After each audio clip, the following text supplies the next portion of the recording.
नमस्कार, आपका स्वागत है द मिडिल क्लास मिस्टेक में। नमस्कार। आज हम बात कर रहे हैं संचित तकसौली की किताब द ट्रूथ अबाउट इन्वेस्टिंग से। इसमें एक चैप्टर है, चैप्टर 11, आधुनिक निवेश का मार्गदर्शन। और उसकी एक लाइन ने मेरा ध्यान खींचा, सावधानी के साथ पैसा बनाने की दिशा में बदलाव को अपनाना। सुनने में तो काफी सीधा लगता है, पर ये सावधानी आखिर है क्या? ये सवाल बहुत जरूरी है।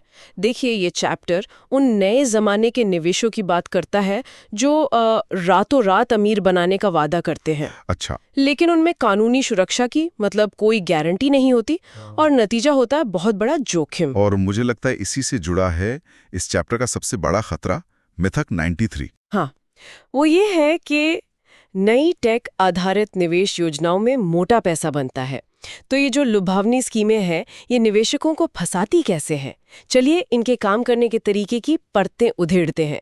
मुझे लगता है इसकी शुरुआत FOMO से होती है। बिल्कुल, फियर ऑफ मिसिंग आउट। धारणा यही बनती है कि एल्गो ट्रेडिंग या क्रिप्टो जैसी नई तकनीकें इस्तेमाल करके लोग फटाफट अमीर बन रहे हैं। एल्गो ट्रेडिंग मतलब कंप्यूटर आपके लिए सेकंडों में सौदे कर रहा है। सुनने में तो कमाल लगता है, पर अगर उसका लॉजिक गलत हुआ तो वो आपका पूरा पैसा डुबा भी सेकंडों में सकता है। सही कहा।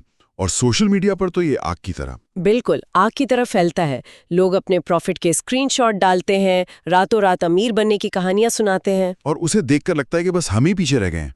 और इसी विश्वास के चलते लोग अपनी मेहनत की कमाई ऐसी योजनाओं में लगा देते हैं जिनमें परिचालन और अनुपालन से जुड़ी समस्याएं होती हैं। इसका मतलब क्या हुआ आसान भाषा में? इसका सीधा मतलब ये है कि हो सकता है कंपनी कल भाग जाए या आपका पैसा सिस्टम में ऐसा फंसे कि आप उसे निकाल ही ना पाएं। ये सुनने में तो सही लगता है, पर क्या हम नई टेक्नोलॉजी को लेकर कुछ ज्यादा डर नहीं रहे हैं? आखिर इनोवेशन तो यहीं से आता है। देखिए, टेक्नोलॉजी अपने आप में बुरी नहीं है। समस्या तब आती है जब इन योजनाओं को बिना किसी नियम कानून के बेचा जाता है। अच्छा। किताब में जिक्र है कि 95% मामलों में असली उत्पाद निवेश नहीं होता, बल्कि जल्दी अमीर बनने की कहानी होती है। निवेशक कोई संपत्ति नहीं खरीद रहे होते, वो मतलब एक तरह की लॉटरी टिकट खरीद रहे होते हैं। और किताब में एक बहुत बड़ी गलती का जिक्र है, लोग इन योजनाओं में निवेश करने के लिए कर्ज तक ले लेते हैं। हाँ, और ये सबसे खतरनाक कदम है। जल्दी मुनाफा कमाने के चक्कर में लोग लोन लेते हैं और फिर EMI के जाल में फंस जाते हैं। नतीजा होता है ऊंचा कर्ज, खराब क्रेडिट स्कोर और लालच का एक ऐसा चक्र जो आपकी पूरी फाइनेंशियल सेहत को बर्बाद कर देता है। तरलता की भी समस्या होती है। तरलता मतलब लिक्विडिटी, इसका क्या मतलब हुआ?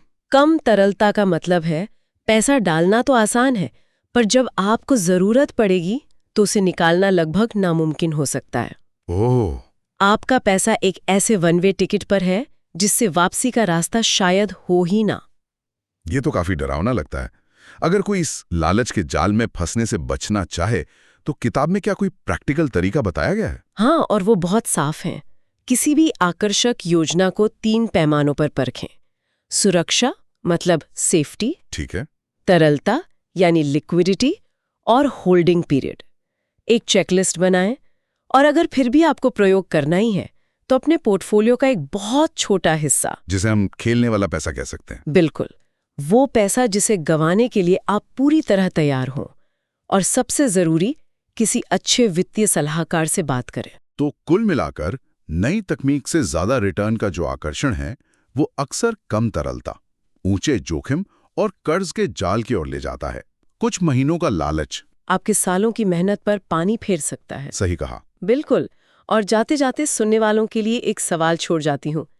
किताब हमें सोचने पर मजबूर करती है कि अगर कोई नया निवेश असाधारण रूप से ज्यादा रिटर्न का वादा कर रहा है तो रुककर सोचिए, असली उत्पाद क्या बेचा जा रहा है? क्या वो निवेश है या फिर निवेशक की अपनी उम्मीदें और उसका लालच? इसी विचार के साथ आज की चर्चा यहीं समाप्त करते हैं।